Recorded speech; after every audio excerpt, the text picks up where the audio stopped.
Welcome back to the Derek Smith Spiel. This is the first guest episode with a camera, not counting the Zoom meeting. And today is also a special one because I have the Dylan Smith here from the Dylan Smith Outdoors YouTube channel at Dylan Smith Outdoors 8459 that I've been promoting for weeks, maybe even years at this point. Dylan, how's it going today? Pretty good. Woke up probably 2 hours ago. Got to sleep in this morning. It was a rainy one. Only thing I have to say before we start is, to the Dylan Smith Outdoor fans, is you might hear me cuss a couple times. I don't do it on YouTube, but, YouTube, I don't want my whole personal life on YouTube, but you're going to hear my personal life here maybe, but if I cuss, it's okay. You'll get over it. I'm not going to be going crazy, but just be ready.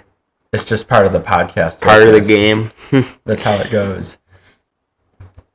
Well, let's start off with your YouTube channel. Give us a sentence that sums up the whole channel. A sentence? Probably, I can't do sentence. I can do it. A sentence would be either love of the game, love of the outdoors. Adjective would probably be, what's it called? What's the word when it's not, sporadic, fun, informational, outdoorsy, adventurous, stuff like that. So you have an outdoor YouTube channel. It's all about hunting, fishing, and really just promoting outdoor life in general. Is there any specific person or specific people that you pull from? Well, I guess one of my... Hold on one second. All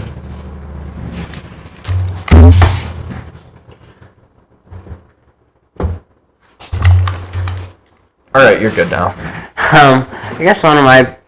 I don't know if I have many motivators. I guess where to start is when I started it, I remember I have videos. I'll probably release them when I'm getting my award for best outdoor show of the year. I'm just kidding. Hopefully I get that. But I have a bunch of old videos. I've always loved watching hunting TV shows.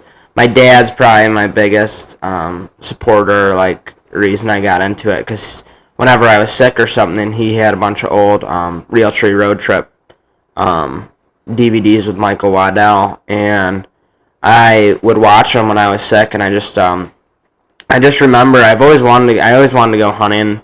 Then I finally started going with him when I was 6, 7. But so I started going with him, but kind of even before I was going with him, I was watching all these outdoor TV shows, with Michael Waddell, the early 2000s. You had Michael Waddell, you had Jim Shockey, Vicky and T-Bone, yep, that Bone Collector crew. That was kind of pre-Bone Collector. And I just started thinking to myself, because I'd go hunting every day with my dad. We'd always go deer hunting. Deer hunting's really where I started, was chasing whitetail deer. And I just remember going with him, and the first hunt I ever went on, it was first hunt that I truly just involved myself in. We got a crossbow the first year at Lake Liza in New York. We went on this crossbow hunt. Mm-hmm. And we had a box blind probably 100 yards from this corner of the field. Derek would know the field we're talking about. And I just remember all these deer walk by, and we couldn't shoot any of these big doe, and then a couple button bucks walked by, which we don't know what they are. They're yearling bucks, and we don't you don't want to shoot them. We only go after the mature ones, the mature animals. So I just remember seeing that, and then the next day we went out, and the first successful hunt I went on, we sat on that field edge, and it was no blind. We just sat on the ground, and a couple does came out, and we shot one at 10 yards, and I just remember, when we tracked that deer and we found it, I knew, it was almost this thing. I don't know, you don't get it many times. I haven't had kind of a clicking moment. It's kind of not really like, it's like when you figure out how to do, like, a math problem that's really hard. Like, when you finally figure out how to do that math problem, and you're figuring it out, and you're doing it, and it's like, I have a couple things, which we'll probably get into, like, the turkey aspect. I've learned this, too. But, like, I finally got this click, and it was like, I want to do this. I could do this every single day. I want to do this as a career. Mm-hmm. So, I started, it would have been 2019 or 2020, right around COVID, I started a channel, Smith's Outdoors, R.I.P. to that. It got absolutely KO'd by YouTube, because I was posting against the community guidelines, and I posted on that a couple times, and then I started doing Smith Outdoors, and I really started focusing on, maybe I can't post as many videos, but if I can post a couple quality videos that I enjoy, maybe someone else will enjoy it. So if I post all these quality videos, maybe that's only too many videos a month. Maybe I could do 6 videos a month. So I post these quality videos, and then that just kind of started snowballing into where I was like, you know what, I'm going to start making merch. So I'm working on my website right now to do my merchandise sales, and I'm going to start making hoodies and t-shirts and hats for that. But that's kind of like where, the idea of me wanting to do this as a career, like having a hunting TV show or an outdoor show.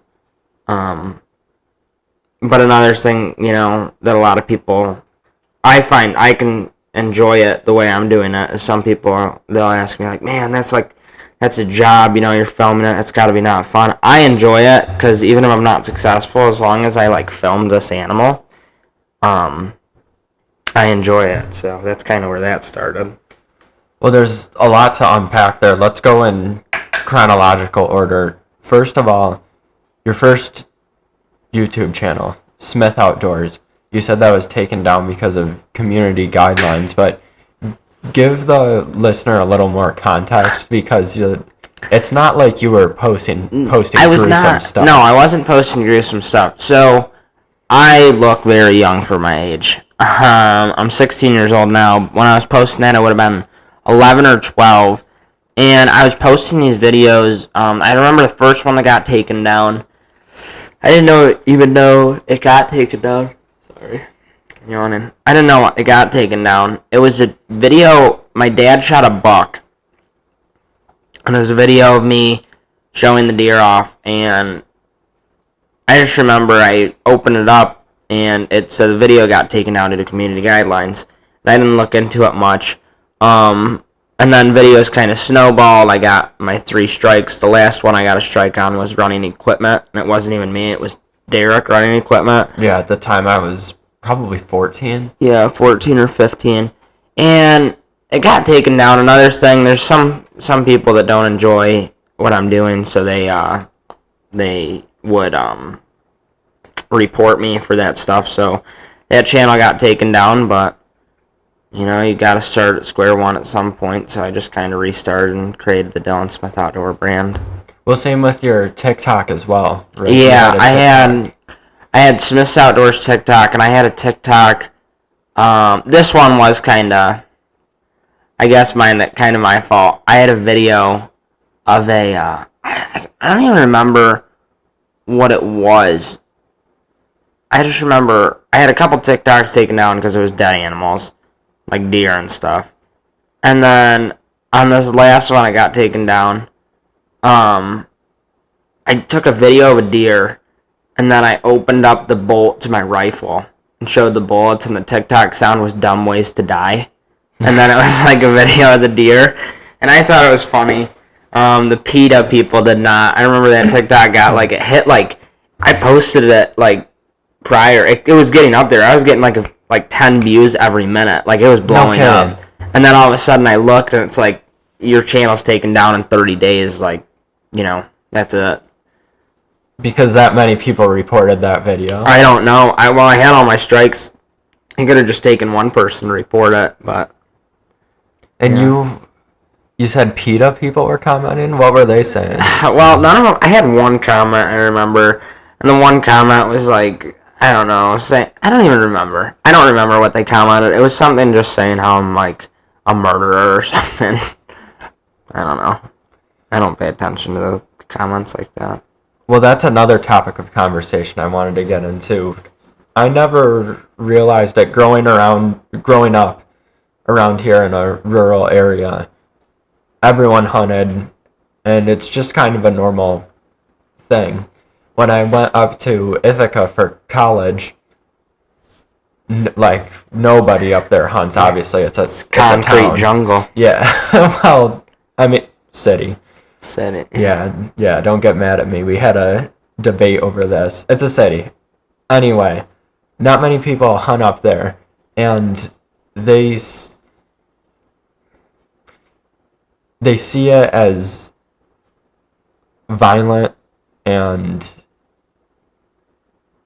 gruesome, and just they don't see the sport in it. They don't see the attachment to nature you get through it, not the hatred towards nature they think you have. Try and explain the connection to nature hunters have and how it's not destructive. So, you learn, even if you just go and sit outside hunting, there's something, it's so hard to explain because someone would have to go and do it to understand it. You learn so much more from hunting animals and just watching them in the wild than you can watching a video or reading it. Like when you go and you try to hunt something, you learn, butchering it, you're learning their whole anatomy. Harvesting it, you're learning everything that animal's doing. When you're watching them in the field, you know what they're eating at what times of the year. You learn kind of their pattern. You're learning everything about these animals. You're learning noises, which, I've heard a bunch of different noises, especially with turkey hunting and that stuff.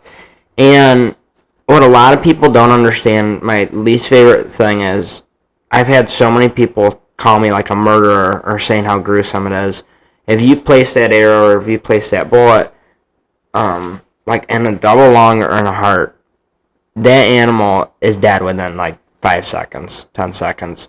If an and the only animals I'm killing are the ones that either I get excited about, they're super old or mature, or like they're just a mature animal, or they're injured in some way. And people are calling me murderer. What they don't understand is what I do, killing them in 10 seconds, it takes a coyote, fox, wolves, whatever, it could take them hours.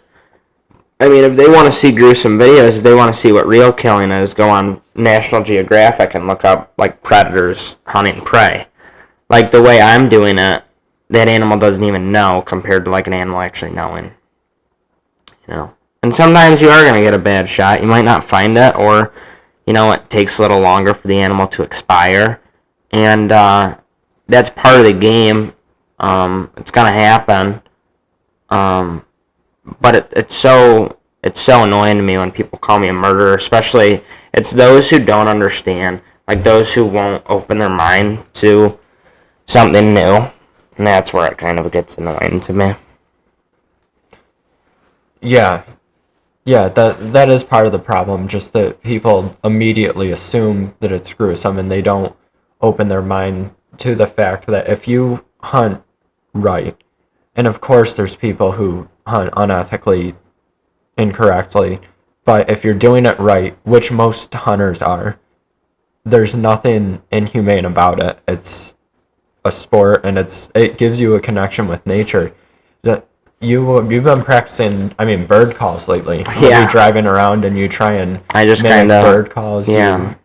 It's gonna be loud for the mic. I'll try to just back up a little bit. Like I've been working on it. It's not good, but like.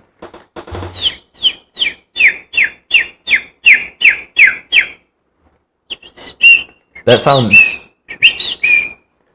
pretty like good through the mic. Yeah, I don't know. Just it's little stuff like that. No, the bird calls, the animal tracks, even the feces, understanding. You can learn a lot from an animal's a ton turd that it's crapping out.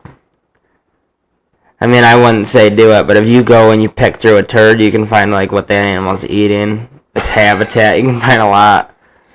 It's usually near its bedroom too. There's a ton of them. Another thing you said about if you want to see real murder, watch National Geographic. God. You know, another thing to add is you said the only animals that you were pursuing were mature adults and injured animals. Those or where population's high sometimes, or whatever I get excited, but yeah, the coyotes, the wolves, the lions, all of those go after children. yeah, Those are the easiest to yeah. kill. I mean, you'll watch Of course they go, you know, the sick, the injured, that too. they're going after the kids. They're going after the kids. Yeah. Like they truly encompass predator. They take that. Dang it! I forgot what I was gonna say. Yeah, keep going. Yeah. No, so there's that. But here's another thing that. Oh, sorry. Hold on. This is what I was gonna say. Is like talking about like people in towns. Another thing that annoys me is like they think they're not causing harm on animals. Like like they're knocking down the town. They're destroying habitat to put towns and houses up. But I don't know if you guys have seen it. There's this picture.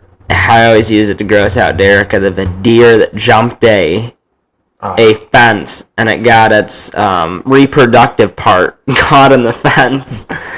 And testes, yeah, got its testicles caught in the fence, and that's like another problem with the public, is like animals don't know. You get your testicles caught up, that deer's never going to reproduce again. Deer could die, you don't know. Yeah, there's a lot of blood flow down there. No. Yeah. There's a little too much blood flow, it disrupts your decision making, but that's a different topic.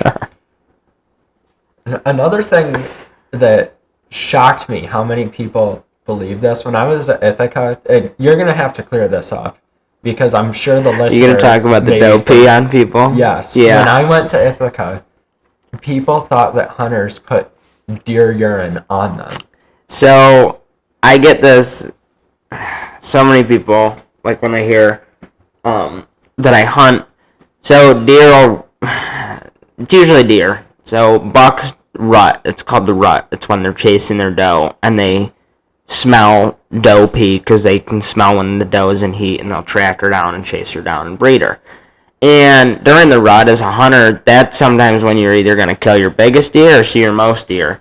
So you put doe urine out. There's like kind of a couple different ways. You spray it in the air, downwind, let that scent loft around. Also, one of my favorite, Tank 69 makes them. You put it on a little cotton swab, or just drip it through the woods, and you walk a trail in front of your stand, kind of like a death trail, because that deer is going to follow that pee. So you put it like 30 yards in front of your stand.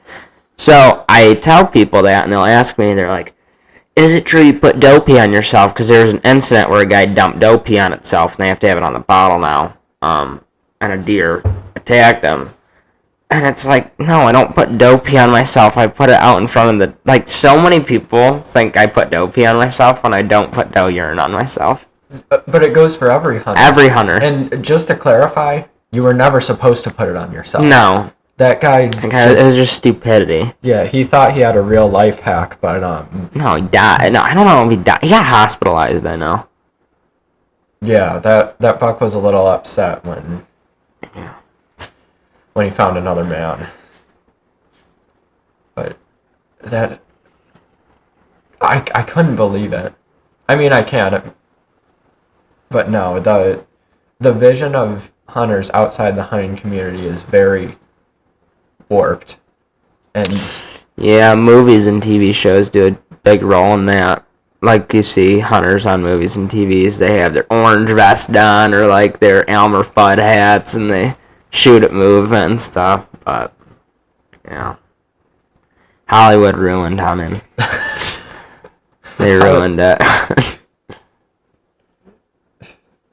Speaking of hunting and the content creation, one day you mentioned to me how, or maybe you didn't mention it, maybe I thought it up, but it seemed to me like there was a pressure to get something on camera, to bag an animal on camera. That way you have content to put out. How do you balance that? Because hunting is not a guarantee. It's a game, and you can do everything right. You can set up the food plots, make sure you're in the right stand. You can do everything right and still an animal doesn't come out. So how do you balance the pressure of bagging an animal on camera and still enjoy hunting? Yeah, there's a lot of added pressure. So, trying to think how to go at this. There's a lot of added pressure to filming your hunts and stuff, and everybody's like, it's like a job. I'm like, I kind of view it as, no, I get this. I get even more excited when I get one on film, and I shoot one on film, because so many of my viewers, they want to see you, like when they click on a video, those viewers expect you to be successful. Or like when they hear you have a TV show, they expect you to just, every time you go out, you're gonna harvest a giant or you're gonna harvest something big. And to balance that pressure, I mean, you got to do a lot. You got to just kind of just realize it's not gonna happen sometimes. I mean, like this turkey season's been rough. I put in all the work I could. You do everything you can. At the end of the day, there is some luck that you need. You need to be lucky enough for the animal to go or be there. So to balance that pressure, you just kind of have to weigh it out. Like, am I doing it for the viewers, or am I doing it because this is how I enjoy it even more? And the way I view it is like, I'm filming my hunts because I enjoy it even more, because then I can watch them again. And then hopefully people will watch it and get an excitement about it. So, I mean, that's kind of how I balance it, is because also people have to know that's not the thing. It's not the reality of it. You're not going to go out and get one every time. It's going to take a long time. So you would say that the pressure actually grew your love of hunting, because it made you realize, I'm not doing this for the views. I'm not doing this to entertain other people. I'm doing this because this is what I want to do. And if other people enjoy it, that's a bonus. Yeah, for sure. I like it more because of that, and I kind of like that little extra pressure. It gives me a reason to get up at 4 every day or 3:30 every day to go chase an animal. Like, it gives me another reason to go after it, and I just like having that as another reason to go do that. You mentioned how much you can learn through hunting. So give a lesson on turkey hunting, because I feel like, at least in this area, that whitetail deer hunting is the most popular, and turkey hunting might be second, but yeah, it's like nothing. Whitetail deer hunting is exponentially more popular. Yeah. I mean, turkey hunting is slowly growing more. The thing people don't understand is, like, I tell it to people all the time, they're like deer hunting, I could go anywhere. I could go kill a deer pretty much anywhere, or go shoot a deer anywhere. Like, I'm not saying it's going to be a giant that you do have to have a good property for, that you do have to have good neighbors for. But if I want to shoot a doe or something, I could go to any property and shoot a doe, because deer are everywhere. The population's crazy. Turkey, on the other hand, you have to be in the woods that there's turkey. Turkey, there's so few around here that you have to have a property that has them, have a property that keeps them held. And turkey hunting's not like deer, where they take the same path every day. Like a deer, I can just set up on a path. I'm not calling to them. Turkey, I'm locating them. I'm calling to them. I'm getting them to respond. I have to play that cat and mouse game with them. I have to go talk to them, and then even if they have a girlfriend, like if a gobbler has a hen with it, I got to talk to that hen and get that perfect, like not too aggressive, but aggressive. And you have to know their mood. And like, turkey hunting's the reason it's my favorite is it's so hard and people don't want to take that. I mean, today I couldn't go out, but I'm still going to go look for turkey today, even though it's raining. Usually I'm waking up during turkey season. I'm living off of energy drinks, living off of energy drinks some mornings, and like a breakfast sandwich from a gas station. Go turkey hunt, and then go to work, go find them that afternoon. I mean, turkey season, I'm waking up at 3:30 every day. Turkey season is like my favorite of all time, because it's so indifferent compared to deer hunting. Because I can communicate to them, I can talk to them, and the only way to kill a turkey is you have to talk to them, you have to play that game, and if you don't shoot a turkey that way, you have to be in a woods there are turkey, And you have to have more woodsmanship to kill a turkey than to kill a deer.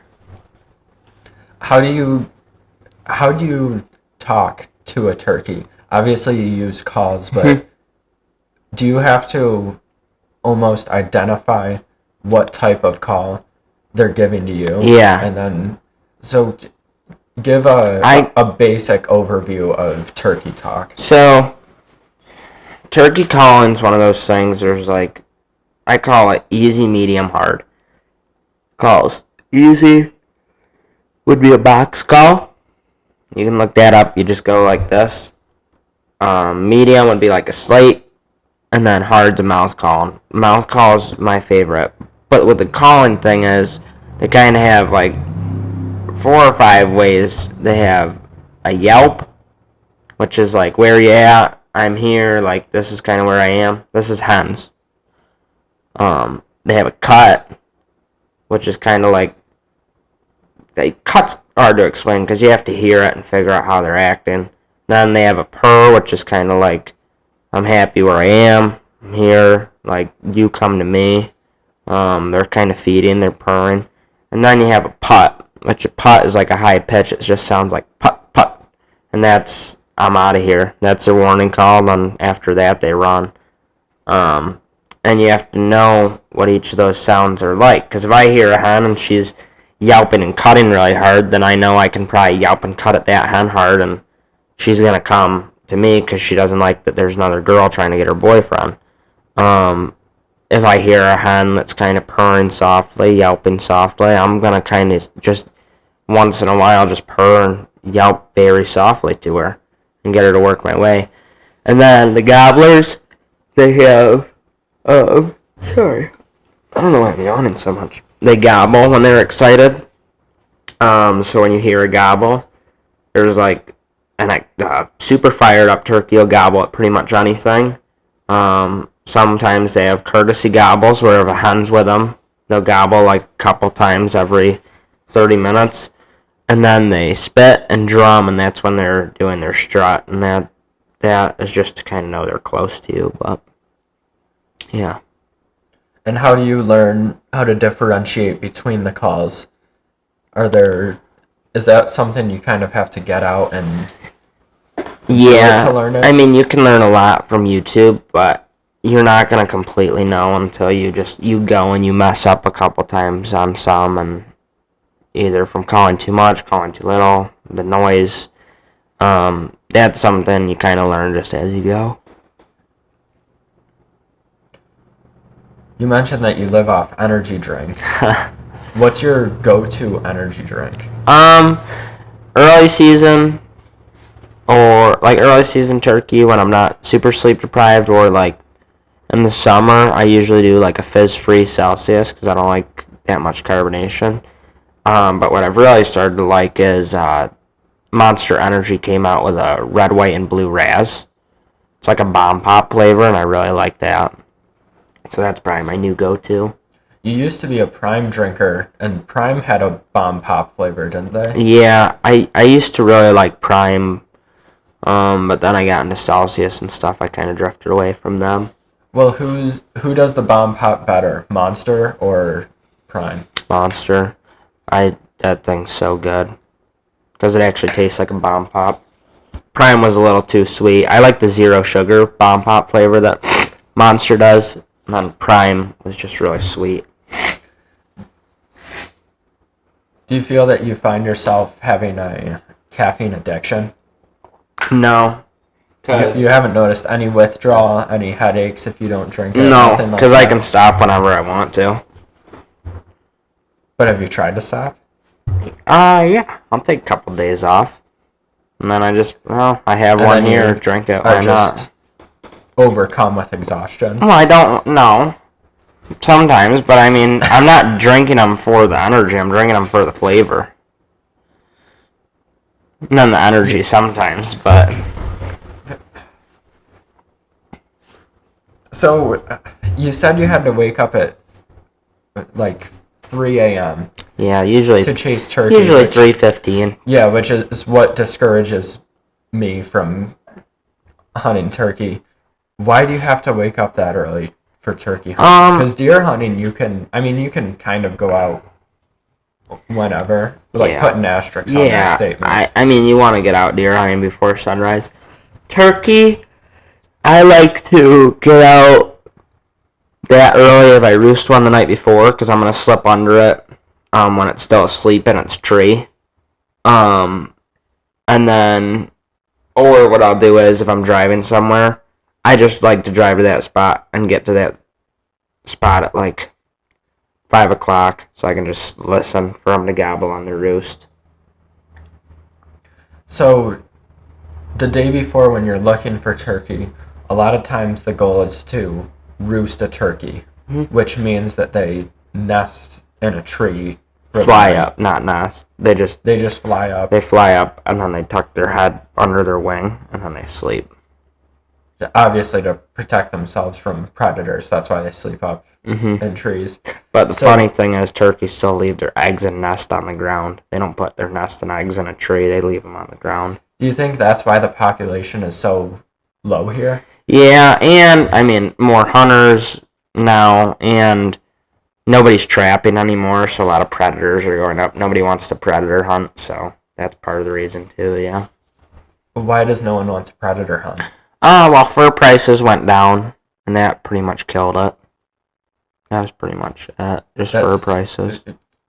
That was like the biggest. When fur prices dropped, everybody just kind of quit predator hunting because there was no reason to. Do you know why the fur prices dropped? I don't. I've thought about researching it, but I don't know real well. I mean, I guess fur right now is kind of out of style. I feel like leather's in and fur is out. Well, in Arizona, people were selling bobcat prices went high this year. They were selling them for like $900 of fur. So in Arizona, that was just where the thing was held. Oh, okay, gotcha. Yeah, but a lot of your western and southern cats are gonna have a bigger white patch down the middle of them, and that's what people are looking for. So is that a nationwide issue that there's an excess of predators? I haven't researched predators that much, but I'd assume so. Just because nobody's really trapping them anymore. I know it's all cyclical as well. Like, there's times where there's taking hunters and everything out of the equation. There's always a time where there's an influx of predators and there's less prey. And then the predators don't have as much to eat. So then the predators' population starts declining. And as the predator's population declines, obviously the prey's population increases. I know that's a natural cycle, so do you see things evening out in the next 10 to 20 years?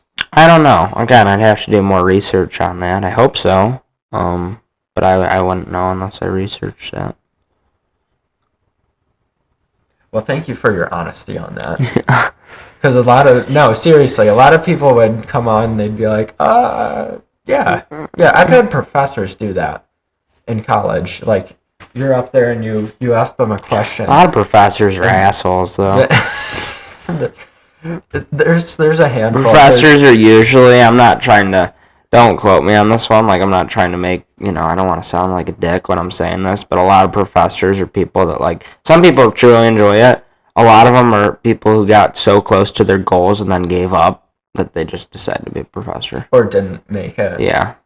But went to being a professor. Not all of them, but some of them. No, and there are some good professors out there, but there's some... Jack Powers. There's also... Oh my gosh, Professor Jack Powers. He's come up on this podcast multiple times. Get him on. You visited it. I want to get Professor Powers on. He can teach the listener about all the industry side of media. It's awesome. He's awesome. Has a Coke Zero for every class. Every single class he comes in drinking a Coke Zero. You visited Ithaca College, and the first time you visited twice. The first time you visited, you went to Professor Powers' class. What did you think of a college class as a high school student? I couldn't pay attention enough just because I had a long car ride there, and then I was tired and just kind of I had so much energy, not tired. I just had a ton of energy built up because I'm an energetic person. I couldn't pay attention. And but it was cool. And it's a 100-minute lecture.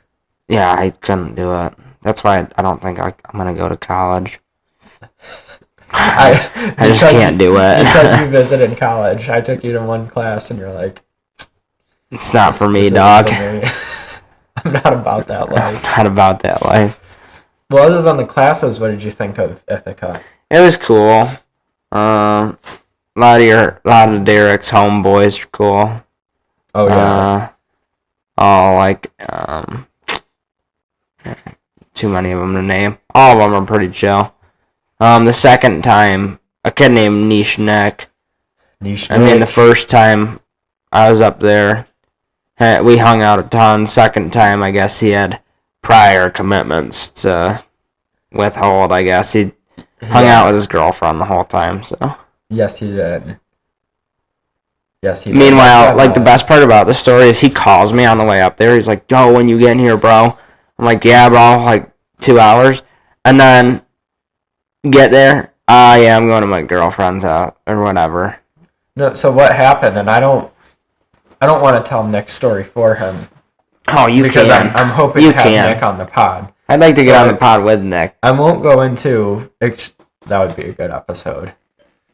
I don't want to go into extreme detail because when I have Niche Nick on, he'll probably want to tell the story himself. But basically, the night I drove back to college from home. I'm only 2 hours away, so if nothing's going on up there, I'll just buzz home. I was at college, I came back from home, and I went to Nick and Owen's room, and while I was there, Nick was like, where the fuck is Dylan? Yeah. You said you were bringing Dylan back with you. And I was like, well, Dylan will be up later this week. Because Dylan had off school this week. He'll be up later this week. He's not staying for a whole week. Nick immediately called Dylan, figured out the plans when Dylan was going to get there. As soon as that phone call was over, he had been messaging his current girlfriend all day. Through the DMs. He slid in through the Instagram DMs, and he slid into the DMs, so she posted a story that had a roller coaster in the background. And for some reason, Nick knows all about roller coasters. So he messaged her, hey, is that the whatever roller coaster from whatever theme park? She was like, OMG, yes. From then, they, hit it off. It was unbelievable. It was unbelievable. Right after Dylan's phone call, she messaged him, oh, what are you up to? He's like, oh, not much, just hanging out in my room. And she said something about how she wanted to go for a walk. And, they ended up going on a walk. By the time Dylan showed up, they technically weren't official yet, but they were going strong. Yeah. How does that feel, being invited to a college 2 hours away, and then the moment you get there, you're the second priority to a female that Nick has known for 3 days? I mean, it's a double-bladed sword, I mean... What do you mean? I mean, there's positives and negatives. Positives, I could eat more Texas Roadhouse rolls without him. Negative, couldn't hang out with him as much. Positive, don't have to hear his controversies as much where he thinks he's right even though he's wrong. Negative, I can't hang out with him. And I'm not calling you out, Nick, if you're listening to this. I'm just saying, what the hell, man? He's gonna listen. He's the number... Is he going to listen, or is his girlfriend going to listen? He's going to listen with his girlfriend. I don't think his girlfriend's going to listen. I used to be his girlfriend's favorite. Pause. Let me... Pause. No, let me explain this. So... out of the friend group, you mean? Favorite out of the friend group. Yeah, out of the friend group. Okay. Yeah, and I don't want to name drop his girlfriend, because she might not want to be mentioned in a podcast. Yeah, we but don't Niche need Nick's to been on here. I can talk about Nick. Nick was, I was the favorite in the friend group. One day there was an Instagram story that was posted, and we were all meaning the friend group, everyone except Nick, we're kind of upset, like, oh, it's another Friday night, no Nick, like, it's kind of a buzzkill. And we saw a story with Nick and his girlfriend together, and I don't remember all the. It's got to be a kick in the nuts. It's got to be. Like, Yeah. I got stuff going on. Meanwhile, he's just hanging out with his girlfriend. Like, We knew he was with his girlfriend. Okay, I'm not against. He didn't lie about like, it. if your friend, if you've asked him to hang out a couple times and he keeps saying, like, I'm with my girlfriend, at what point does he just bring his girlfriend? Like, it's a shared custody. Like, I don't want the girlfriend to feel like, like, not in the loop, which she might be, not always, but, like, at what point do you just say, you know what, you might as well bring her because you're always with her? Yeah, I get what you're saying. Dude, Nick's gonna be pissed watching this podcast. I know. I was just thinking this. I'm gonna get flamed. Nick, we love you. We do love you, Nick. Nick, we love you. To make up for, because, damn it, an episode before this, when I had Gavin on the podcast. So the way the podcasts work on Spotify, when you're scrolling through a podcast on Spotify and you see the chapters where you can like click and see what they're talking about, those are not made by the editor or the person making the podcast. That's all AI. So you post the podcast, and then Spotify AI itself, the Spotify DJ, he makes her, whatever it is, makes the chapters. And it titled a chapter because Gavin and I talked about Nick's knee injury. And it titled Blue Grinch. It titled a chapter Nick's Brittle Bones. And Nick took a screenshot and he was like, "What the fuck is this?" And it was not me, Nick. It was not Nick. I love you. Yeah, we love you. It was not me. We love you, Nick, so don't get angry at us during this. Yeah, and to make up for all of this, let's give Nick some glaze. He can play the fuck out of his saxophone. He can play the fuck out of any instrument. Yeah. Saxophone, piano. Dude, he can climb like a motherfucker. Oh my, it's unbelievable. He climbs balconies outside, completely unsafe, but it's to the point now where it's like, oh, Nick's just gonna climb this balcony. Like, don't even get nervous anymore. He just does it. Climber, musician. Almost roundhoused me in the head. Remember when we wrestled? Yeah. He used to do karate. Him and I wrestled on. He almost roundhoused. I was like, there's a kind of inside joke we have. We say, what did I say? You know the rules, no hits. Yeah, I was like, you know the rules, no hits. And he's like, yeah, and he would have landed a perfect question mark kick, but no hitting. Yeah, made the 5-kick combo. He also deemed the term pish posh pit. Did you know that? Nope. Wasn't a thing before, Nick, but it's gonna be now. Whenever you see a fake mosh pit, whenever you see a group of people who are gathered around doing nothing, whenever you see a group of people who are posers gathered around, whenever you see that group of people at college who are playing hacky sack and don't know what they're doing, that's a pish posh pit. Niche Nick made that. There you go. We love you, Nick. Yep. Oh, so before the podcast, you might see this if you're watching the video.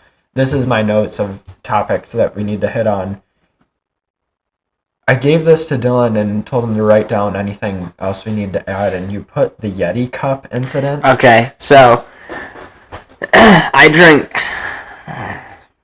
started off turkey season, I drink Celsius. I'm sorry. Started turkey season, I'll drink a cup of coffee because it's warm and it's cold mornings. So, one day, put a Keurig cup in the Keurig, and I put it in a Yeti and closed that Yeti. Yetis hold heat very well. Yes. So I go to the spot and I sit down. It only had been like 25 minutes after I filled my Yeti because I'm hunting right across the road from my house. And I opened it and I just went for one big glug, and I burnt the shit out of my mouth like no man has burnt his mouth. And I may have said a couple words. Then I heard a turkey gobble. Ow! Like 80 yards away, I was like, holy shit. So, Mom, if you're listening, sorry I did this.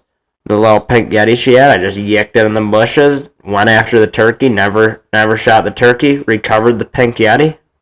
And that was pretty much it. So you got the Yeti. Oh, yeah, I wasn't going to leave the Yeti That was like there. a replacement marker. Yeah. How far do you think you traveled just leaving that Yeti behind up for grabs? How many miles did I walk that day chasing the turkey? If you know, sure. Yeah, I chased the turkey for about 4 miles, like including the zigzags and everything I was taking. And then it was only like a 2 mile, not even, probably like 1 mile back to the cup and then a half mile to the house. Because I just zigzagged through the woods. I chased it all over the woods. I mean, half the time I was backtracking. Like trying to retrace the stops? Or No, he just kept moving back, moving around, so I had to keep just going around. I just kept going in circles. I basically did just miles of circles around the woods. God. And what time was it in the morning? Well, when he gobbled, it would have been 5:30. Went probably 100 yards to the left of him. But then, I don't know, I probably chased him from I chased him for probably 4 hours. Well, how about, this is another one you wrote down I don't know about. Past the barb fishing. Oh, yeah, so on your fishing hooks. Okay, there's a hook like this. Like, this is the hook. You have a barb right here. Yeah, if you're watching and can't see, it's a J-shaped hook. Yeah, so it's a J, and it has like a barb coming off. And I had my fishing rod on the porch, and I didn't know I had some line tangled with it, and I had to go inside and grab my snips, and I had a hook on the porch, and I walked through the line, and it like made tension, and I walked right into the hook, and I had a hook in my calf just past the barb. Luckily, it wasn't far enough to where it was like super far in, but what I did was I just grabbed Singing Grinning Bear and just yanked it out, and I just taped it up and went fishing that day. That's not a grinning bear. That is not a grinning bear. That's like a bite down on a wooden stick. There's it hurt really bad. I mean, because the first time I tried to pull it, I gave it a little tug and it wouldn't want to come because of that barb. Because you were past the barb. So what I did is I just grabbed and I kind of like pushed up and pulled and just yanked it. So it took out a couple extra chunks of meat out of my calf. But did you catch a fish with it? Before or after the barb? After the barbs. They want a taste of Dylan Smith outdoors. I don't even know what I did with that hook. I got annoyed, pinched the barb down afterwards, and then I think I caught one largemouth bass. What did you do to disinfect that? I just put some water on it, and then slammed a gauze pad and taped it up. Like stream water? Or no, water from your water from the water fountain. Okay. Like water at our house. The hose water. Gosh. There's been a couple things like that. What are the other things like that? What else don't we know about? Well, when I shot You certainly aren't getting lockjaw anytime soon, so it can't be too bad.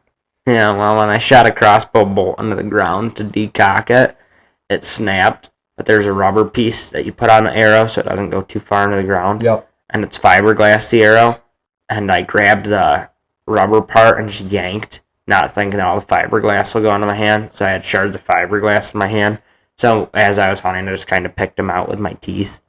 I think the biggest piece of fiberglass I had was probably about an inch long. And it was just under my skin. So as I was pulling it, the tiny pieces were coming out with it. So I just took pliers one night and just kept pulling it. Yeah. How long were you sitting there pulling fiberglass out? Well, I did some. Before I still went hunting that day. Right, but just so I just taped up my hand to go hunting. But then probably that night, probably took me an hour and a half, just because I had to kind of jump hopping up and down because it hurt sometimes. Fiberglass is no joke. I remember during COVID when there was fiberglass everywhere. There was I can't remember what he did. He had his hand on like the edge of the fiberglass. Yeah. And I think he just got up and his hand slid back and he got a ton of fiberglass. Well, hold on. I don't think. Or was that you? No, I can't remember that arrow. That arrow couldn't have been fiberglass. I don't think they make fiberglass arrows. It must have been carbon. Or is carbon the same thing as fiberglass? I don't think that's the same thing. Yeah, it was something. I don't know. One of those two. I don't think it was fiberglass. I don't want people to flame me in the comments. But then, I mean, I've pinched my finger with the pellet gun. Oh, yeah. Tell them. Basically, a break barrel pellet gun. It takes however many pounds of pressure to break the barrel down. And then it locks so you can put a pellet in and then cock it back up. Thought it was broken all the way, and it came up, and all those pounds of pressure, it had to have been over 400, just pinched on my middle finger and just made a huge gash in my finger. So I knew Derek wasn't good with blood at the time. So what I did was not very good, I pinched the pellet gun between my legs, and it was pinched on my left hand, so I took my right arm and broke down far enough to where I could get my left hand out. Went upstairs, Mom cleaned it out, wrapped it for me, and then the next day I ended up, I think I shot a chipmunk or something with that pellet gun. Mom's had to deal with a lot of stuff like that. I'm trying to think. That's pretty much it. Not a whole lot. Yeah. You mean like injuries from major ones? Yeah. Well, those are minor. Those aren't major. I mean, that's pretty much it. You wrote down the Big Ten buck. What's that about? Oh, that doesn't really matter. I was just saying, that was more like with the property management stuff about how we already talked about that kind of. Just how I manage the property enough to where I make everything right for deer to grow. And I chase this Big Ten around all year because I just find one target buck, one mature one that I have on camera, and I chase it. Yep. And I chased it all year. Closest I got to it was 80 yards with my bow, but I can't shoot. I don't feel confident shooting a deer at that distance with my bow. So maybe this year I'll get him. I found a shed, but we'll see. Well, speaking of food plots and also deer management, explain what deer management is, what it means, and the importance of passing up deer. Deer management, well, from a hunting aspect, it's when you pass up a lot of young and mature deer. Let them go, let them grow is New York's slogan. And it's like when you pass up a lot of young bucks so that they can get older and grow bigger and bigger antlers. Management-wise, like pretty much crop management kind of, except food plots. Harvesting your timber correctly, doing hinge cuts if you're just going to leave it there. So then it'll split and they have better bedding. Just a lot of just stuff like that. You're trying to create an environment where deer feel safe. You're trying to just create an environment where you're going to hold deer. And then if you can hold deer and grow bigger and bigger bucks, that's good. What I also like to do is hold a spot where I can hold a ton of doe. So when the rut comes along, I know I'm always going to have a hot doe in my area. So when I hunt, there's going to be bucks cruising. So hunters are environmentalists too. Yes. Yes, they are. Yeah, Envirothon I wrote down on there. Envirothon. Go into Envirothon. Envirothon's a competition they have in the United States. And you do, like, the first one. I don't really know how to explain it. It's only my second year doing it. I'm going to the state convention with my team for it because we won our county. You do, like, wildlife, ID, soils, water life, and like environmental issues, forestry. Yeah. Is it fair to say that the competition is kind of like Jeopardy, but just for the outdoors? Kind of and kind of not. State convention, we have to do a presentation on non-source pollution. And you do more quizzes on, like, all that stuff I just mentioned.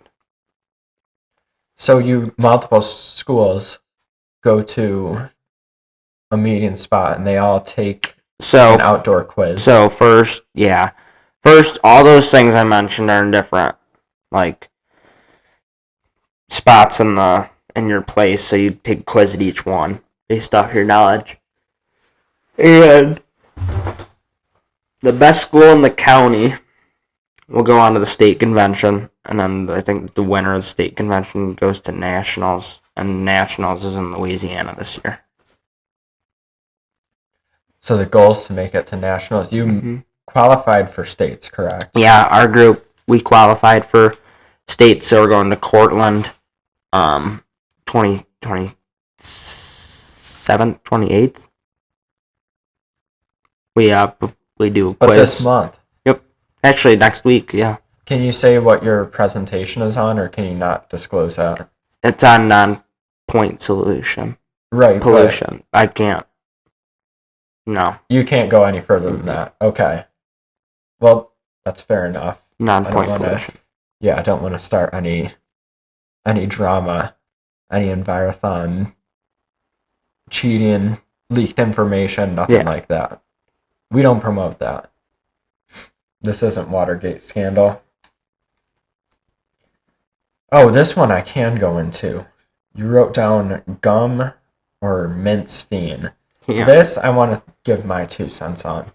Hold on, real quick. I love gum. I carry gum everywhere. I go through about a pack of gum in about a day or 2.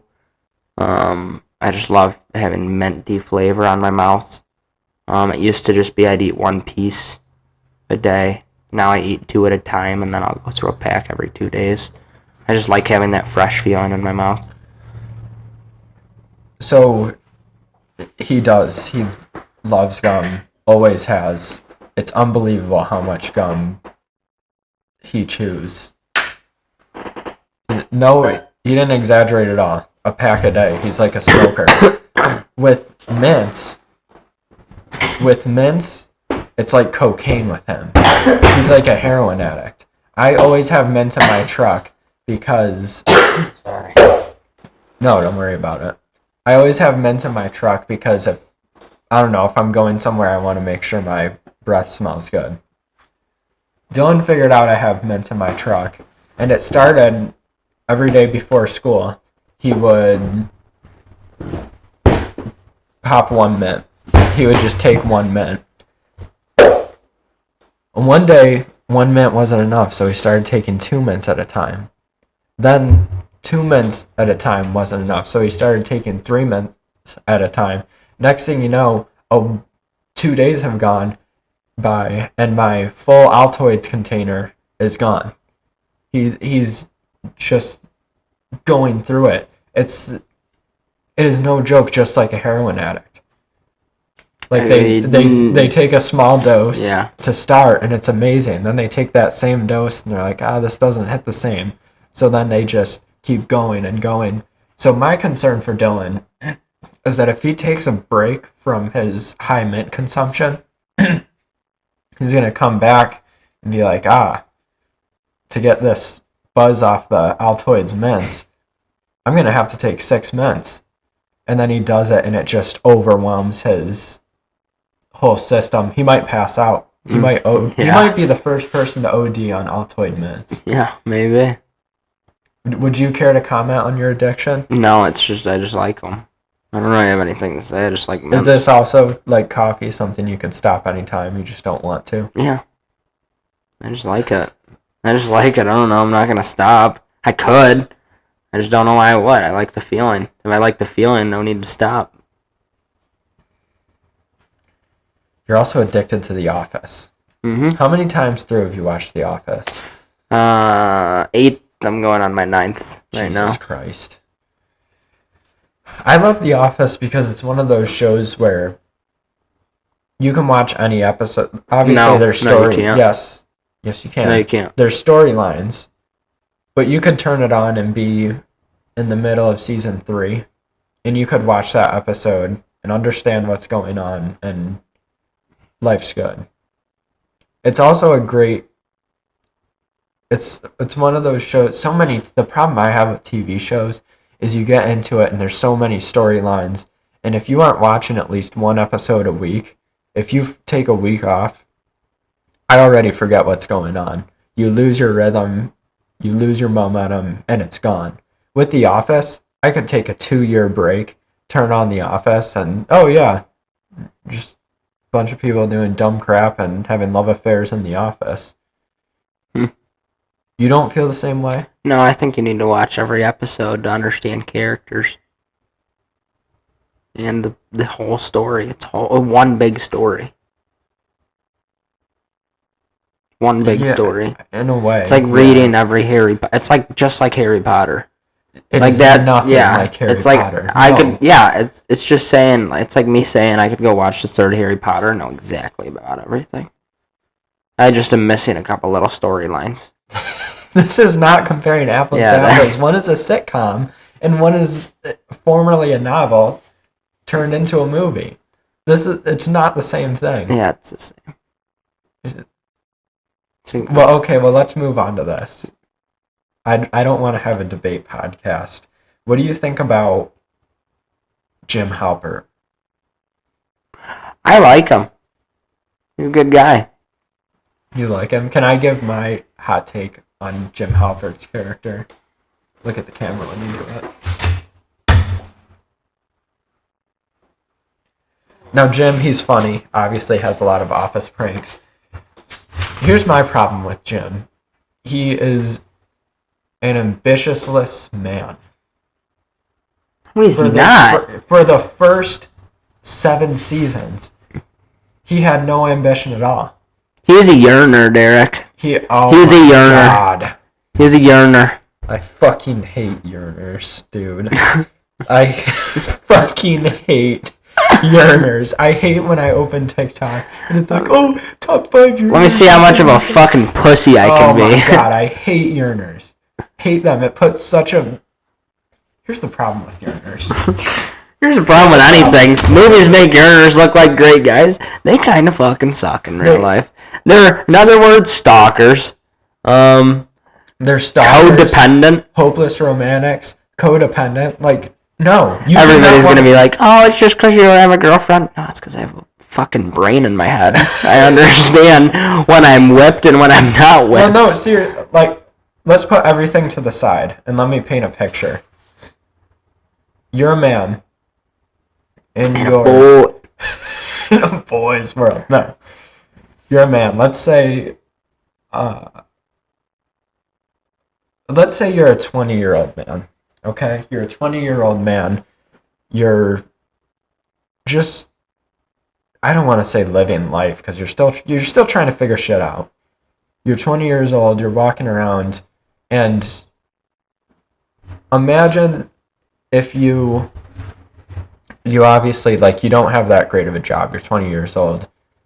And you see this female who you find very attractive. You get to know her. You become friends. And you're like, oh, she's the best. I think I'm in love with this girl. But it doesn't just stop there. Like, you're completely obsessed with this girl. You're like, oh my God, I love how her hair looks when the sun hits it. I love how she talks. I love how she talks. Every pitch of her voice is perfect. I love everything about this female, but she'll never like me. she'll never like me because I'm a 20-year-old with a terrible job. She'll never like me because I'm just a boy in a man's world. She'll never like me because that's fucking terrible. Why would you want to be that? Why would you want to be that? Oh, or The Notebook. Every time I see a yearner thing, I see a guy from The Notebook put on top 5 yearners. I won't go on my whole hatred. I won't spill all my hate for The Notebook, but oh my God, could you imagine, like, a girl moves out, you write her every day for 365 days, there's no response, and you are still fucking yearning for her? A year goes by, you haven't heard anything, and you build a fucking house for her? Get on with your life, man! What the fuck are you doing? Seriously, you're not cool for yearning, you're a fucking loser. What the fuck is wrong with you?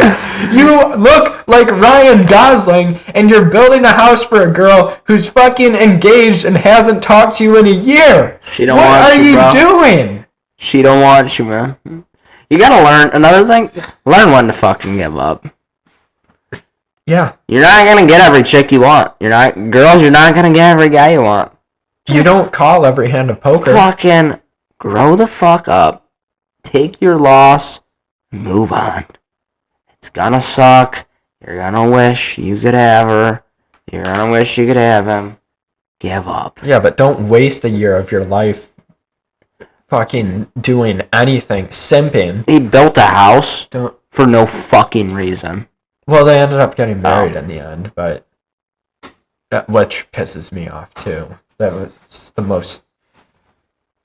Like, it's a toxic. Listen, if I was okay, this sounds horrible, and I'm not saying I'd attempt murder. If I was like that dude, like not Ryan Gosling, if I was engaged to this chick and this guy's making a house for her, I'd probably fucking like lose it on him. That's the worst. That's the worst thing about The Notebook. That guy. Sorry, do I? Let me get this. Don't explain your interpretation of The Notebook. The Notebook could be called "How to Be a Bitch" 101. How to be a simp and get nowhere in life, but is okay because it is a romance movie, so it ends good in the end. And every girl is gonna go crazy over this movie because it's not realistic and it will never happen in real life. That was beautiful, Dylan. I heard you while I was blowing my nose. That was phenomenal. Thank you. Where do you remember what the last thing I said was? We were talking about The Notebook. You said something about looking like Ryan. Oh, the worst thing about it is that guy who the guy she was engaged to, he was totally chill about it. He was like, you know what? I'm gonna let you. Because he's a normal man. He knows when to give up. Well, he said he knows when to give up. The real hero in The Notebook is the guy who was engaged to the girl, and he dodged a bullet. No shit. Yeah. Pisses me off. Yearners. God damn it. Fucking pussies of the world. We can't end this podcast before we talk about your bow shoots. Your 3D art. Only thing I had to say about that was it was kind of a segue, kind of near the end. That's why I wrote it last. My next video on YouTube coming up will probably be my invitational to a shoot in PA that I'm going to first weekend of June.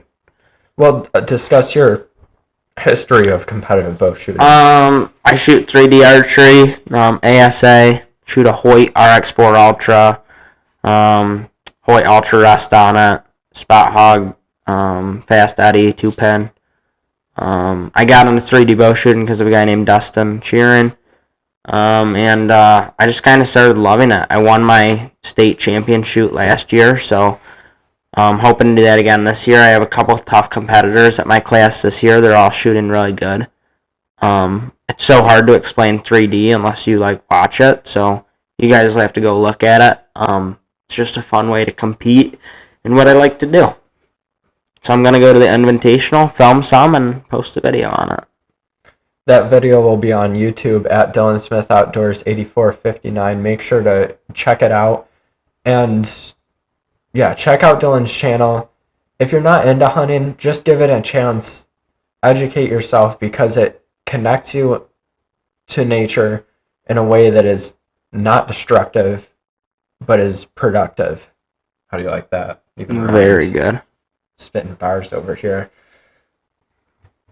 Oh, if you're listening to this podcast on Spotify, you can also listen on YouTube at Derek Smith Stock 13. If you're listening on YouTube, you can listen on Spotify by searching the Derek Smith Spiel.